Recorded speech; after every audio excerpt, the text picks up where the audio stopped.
Okay, financial services. Two main components. Every component will have data exchange and reporting, so those go without being said in my mind. But the two main ones are about the financial activities. All the AR, accounts receivable, AP, accounts payable, the netting, all this kind of stuff, keeping track of all of the transactions, and the claims processing. Claims processing being deciding whether to pay for it or not. Okay. If you wouldn't mind, Gary, being next already. Okay. Yeah. We gotta get down. Sherry, does claims include encounter processing? Oh, that is an excellent question, Paul. So Paul's question is, does claims include encounter processing? Candy bar? Yeah, stop by my desk. Oh, get out. That was a get out of here. Stop by my Just desk. serve a candy bar for a Did she pay you to do that? So there's ongoing discussion. So the MCOs do the encounter processing. So far, what we know to be true is that all claims will come to New Mexico from all providers, and will all go into the data warehouse. Those that need to go to an MCO to actually process for payment will go to the MCO. There's been a question about then once what was normally called an encounter, once that encounter comes back, is it going to go directly to data services, be matched up with the original claim, or is it going to go through financial services for some processing? There are some CMS requirements about editing encounters, and there are some about pricing them to make sure that they don't exceed the upper payment limit for Medicaid. So either we have to do that in data services, write some algorithms to do that when it comes back, or it has to go through the actual FS and be processed after it's been processed by the MCO. There's ongoing discussions about that. Stay tuned. We expect to know more within the next month. Did I hear you say that a person who is receiving services through an MCO will go visit the provider from the MCO, their provider organization, and that provider will submit the claim to the state first before that is MCO? Correct. That is correct. The reasoning for this, that is a major shift. It's been discussed with the MCOs. The MCOs are on board with that. The main reasoning for this, and anybody that's worked in any state will tell you, that the states have difficulty getting the encounters from the MCOs in a timely fashion. So take care of that problem. The state is using this as a way to actually monitor the contract. The contract says you have to give me the encounter within X days. I now know when you got that claim to know if you processed it timely and sent it back to me timely. So it is a definite shift and major improvement, and that's huge. We are excited about it. Yes. Okay. Yes. And actually, we've mentioned that at some of the MESC conferences, and the other states' ears perk up like, ooh, I wonder if we could do that. Because it is a problem across all states to get the encounters timely. Thank you. No, thank you for reminding me. That might be one of the key points at the end. I don't know. It's been so long since we put these slides together. Financial services, just a pretty picture. Bing. Okay. And you can do it yourself. All right. So these are the CSFs, critical success factors for financial services, accounts payable, receivable, transactions.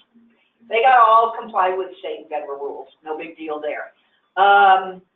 Related to program delivery, this ties between claims and financial services. There's been some discussion. There are these things called account codes, which basically get assigned to say which bucket of money this comes out of. There's some discussion. Does that happen in claims? Does that happen in accounting? Does it happen at share? And we had similar questions with AFRS in Washington. We will have to figure out, based upon who the vendor is, what their current solution does, what the state's needs are, how that actually happens. So that is a biggie, though, is where the account codes get assigned and that they're right. One of the unique things they did in Utah, because CNSI came with our account code string that had, I want to say like 15, but could go up to 51. One of the things that Utah did, and I would encourage you to reach out to them, they then added some codes that said, this code here means goes on line 62 of the CMS 64. So they automated their CMS 64 process. And I'd be happy to give you Eric Grant's name so you could call it. Yes, thank you. Yeah. Awesome idea. He had a severe accident, but he has pretty fully recovered. Amazing mind, competes with Washington's, and a much better attitude. Didn't require Crown Royal to get Eric to help. Medicare buy-in, Part D. So we've talked about Medicare, or the Medicare buy-in that APRS does the file. They send the file over to CMS. CMS says, yes, they're eligible, and here's what their premium is, and the state does auto accretion. Basically, they sign up automatically. Well, it's really good to be signed up, but CMS still, or Medicare still expects to be paid for that, so that's how finance ties in, is the payment of that. Bing, please.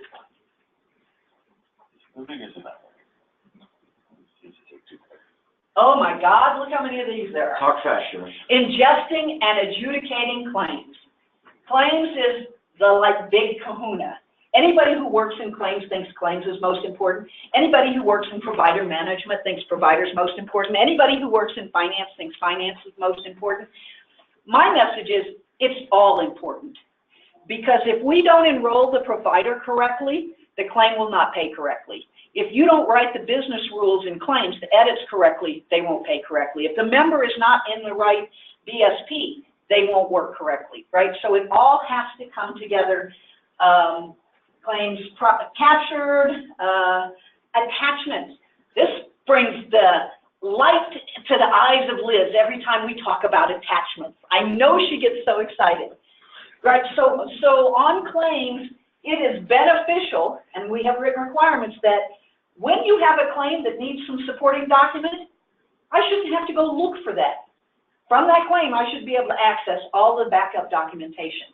And look, right there, attachment and other materials related, blah, blah, blah. You can even write edits that say, for example, for TPO, if you know they have insurance and there's no attachment, clearly I didn't get an EOB, or if there's no dollar amount in the other paid, if it comes electronically, if I didn't get that, just deny it. You don't even have to look for the attachment. Let the system do that work for you.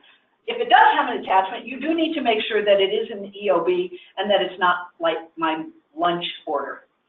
Claims are processed, claims are validated, 5 and 6, that the provider's correct and enrolled, members correct and enrolled. All of this basically is about making sure that you are paying what you should be paying when you should be paying it.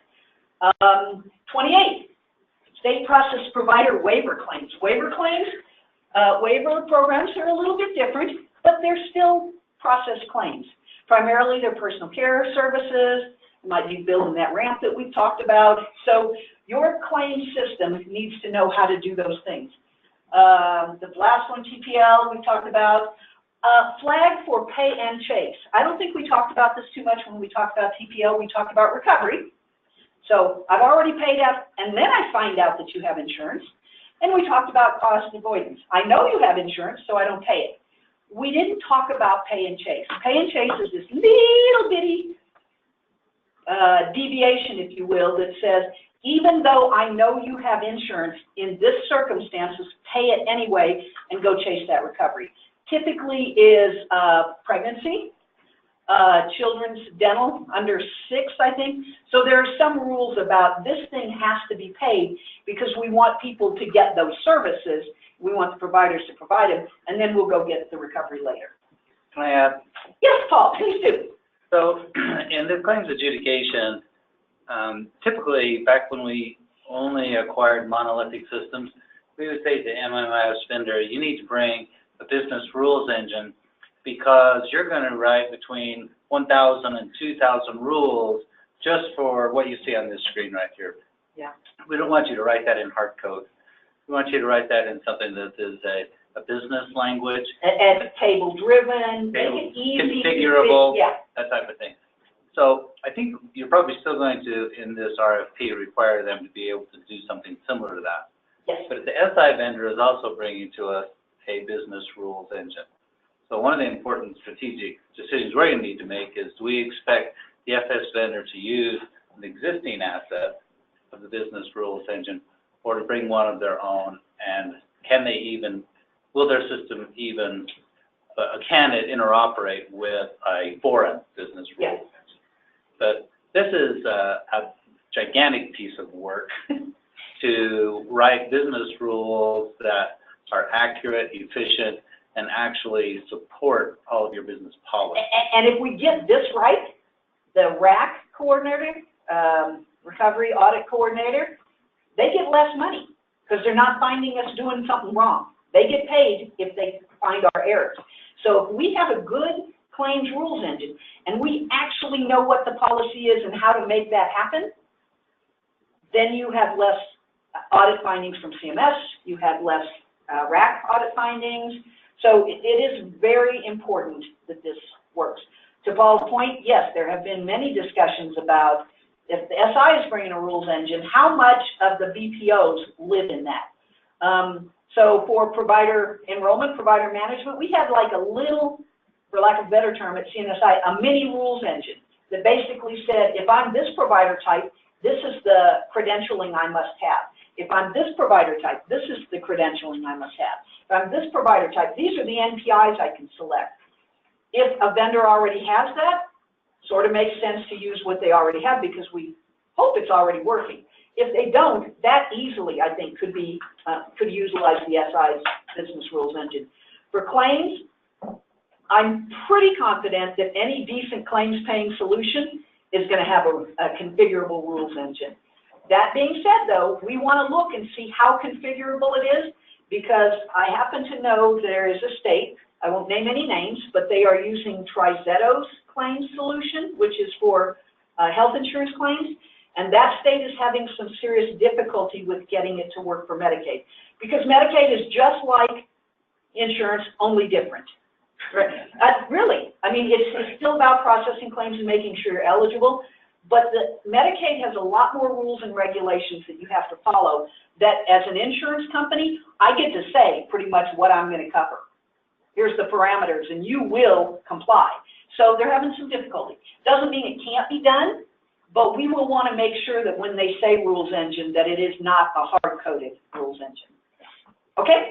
Just out of curiosity, Dwayne? are the rules built into the RFP, identified in the RFP, or how do we know what those rules are? Yes and no. Okay. So in the RFP, we've asked for a configurable rules engine that a trained VA could update, would not require technical. Right. I could conceivably do it. I wouldn't want to, but I could.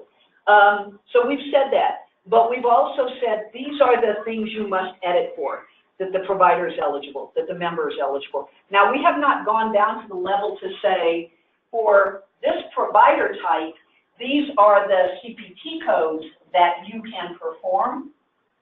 That's the work that will be done as part of some of the configuration work. But we have said you have to check for duplicates. We have said you have to check.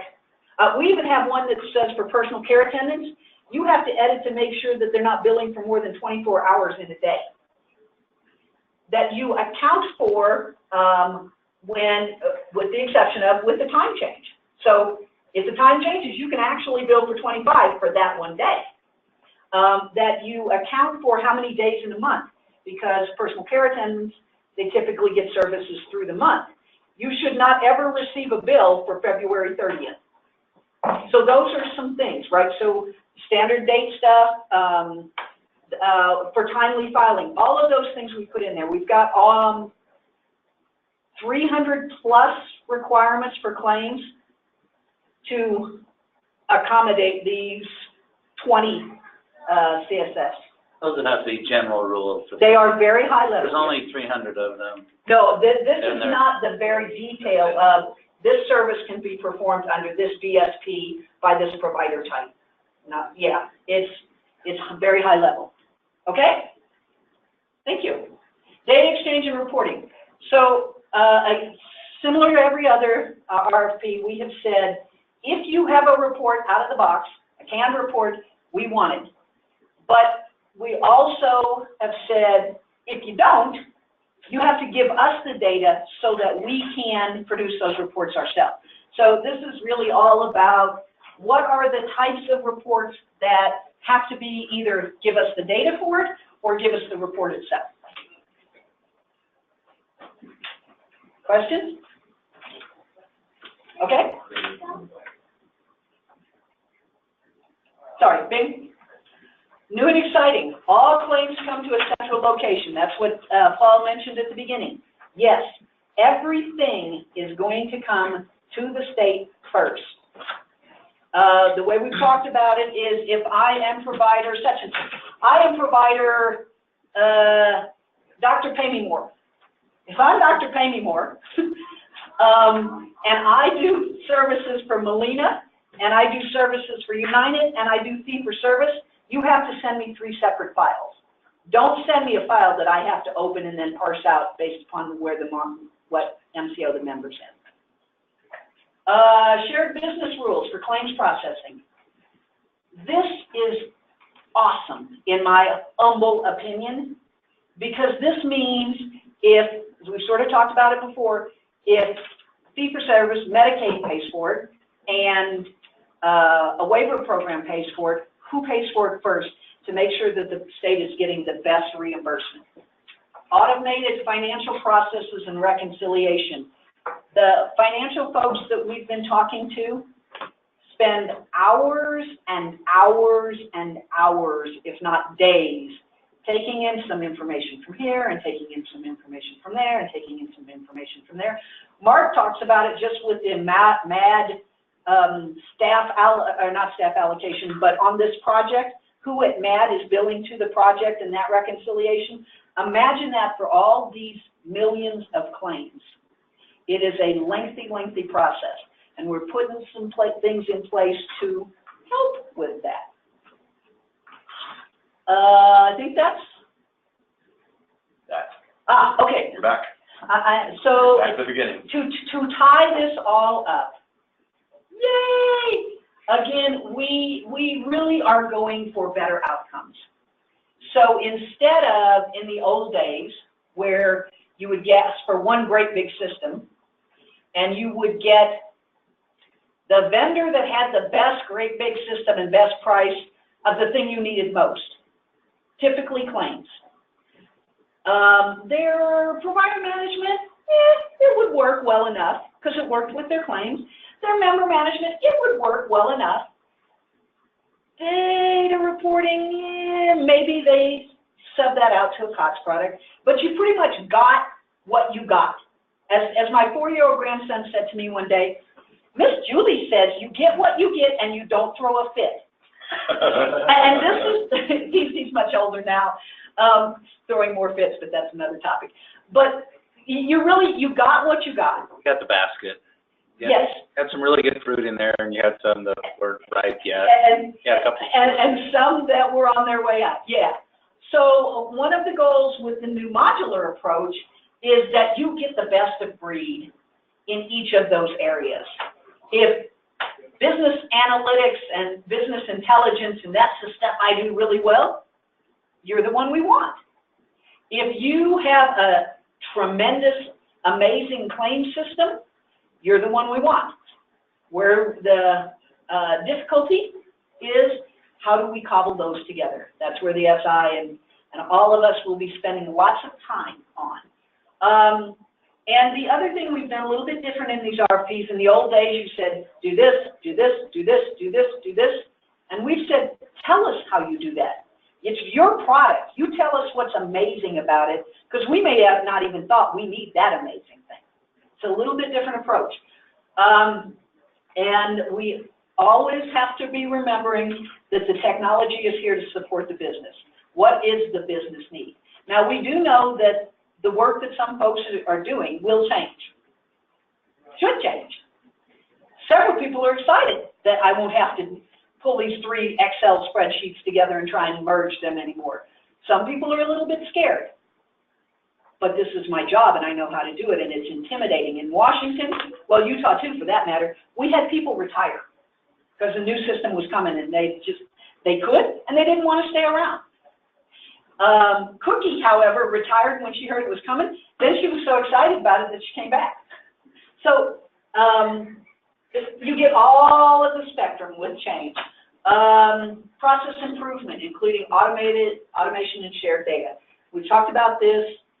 Having well, maybe you don't, probably you shouldn't know everything about me, but if you know everything about my health and the things that contribute to my health, if I have a mental illness, if I have squatters in my house in Olympia, Washington right now, that's probably affecting my blood pressure.